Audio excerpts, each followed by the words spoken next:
आता पाहू शकतो आपण जय भीम पदयात्रा जी आहे ती आंबेडकर चौकामध्ये पोहोचलेली आहे।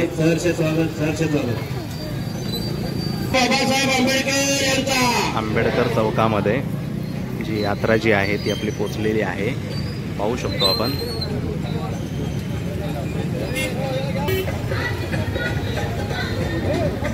या ठिकाणी सर्वांसाठी चहा नाश्त्याची व्यवस्था या ठिकाणी मनस्वी आंबेडकरांच्या जयंतीनिमित्त खूप खूप शुभेच्छा। तसेच या ठिकाणी स्वाक्षरी भिंती काम करायची नाही आहे, सर्व डाव्या बाजूला जायचं आहे।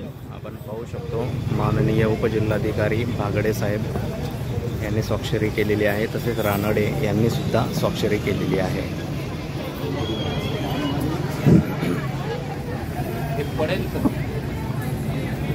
चला सर्व विद्यार्थ्यांनी रांगेमध्ये येऊन त्या डाव्या बाजूला यायचंय सर्वांनी।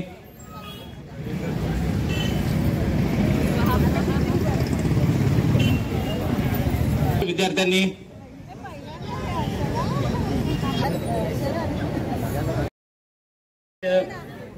सामाजिक कार्यकर्ते म्हटलेले आहे, सर्वांचं या ठिकाणी जिल्हा प्रशासनाच्या श्री रानडे साहेब यांना विनंती करतो की आपण आपले 2 मिनिटं मनोगत व्यक्त करा। नमस्कार। आजच्या 14 एप्रिल महामानव ज्या शिकवण आहेत बाबासाहेबांच्या त्या महत्वाच्या आहेत की त्यांनी सांगितलेले आहेत 2-3च गोष्टी बोलतो फक्त की शिका, संघटित व्हा आणि संघर्ष करा। ते पहिलं महत्वाचं आहे, ते अनुपालन करावं सर्वांनी। दुसरं आहे आपला जो बुद्धिमत्तेचा विकास आहे तो हे आपला अंतिम ध्येय असलं पाहिजे। म्हणजे बुद्धिमत्ता दिली आहे ती नुसती आहे तसं राहा यासाठी नाहीये, त्याचा विकास करत गेलं पाहिजे आणि संघर्ष करत शिकलं पाहिजे, हे त्यांचं मुख्य उद्देश होता, तो आपण अनुसरला पाहिजे आणि त्यांनी ही शिकवण दिलेली आहे आपल्याला।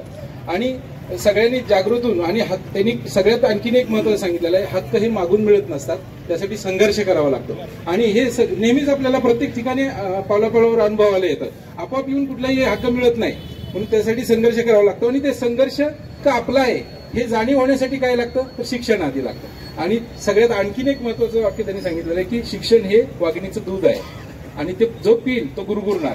गुरगुरणार म्हणजे काय होणार, आपल्या हक्कासाठी तो संघर्ष करणार आणि मागणार। पण एवढंच फक्त या विद्यार्थ्यांनी लक्षात ठेवावं किंवा सर्वांसाठीच आहे, पण मुलांसाठी जास्त, कारण ती पुढची पिढी आहे आणि त्या अजून त्यांना भरपूर वाचायचंय, शिकायचंय। आणि जी पुस्तकं बाबासाहेबांची जी लेखन संपदा आहे, खास करून annihilation of caste, who were Shudras, problem of rupee, हे जेव्हा जमेल तेव्हा वाचायला सुरुवात करा।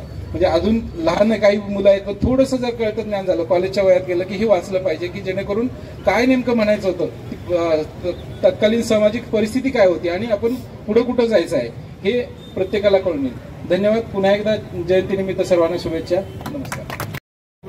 आपण पाहू शकतो काही विद्यार्थ्यांनी जे शाळेच्या विद्यार्थ्यांना पुस्तक वाटप करण्यात आलेले आहे।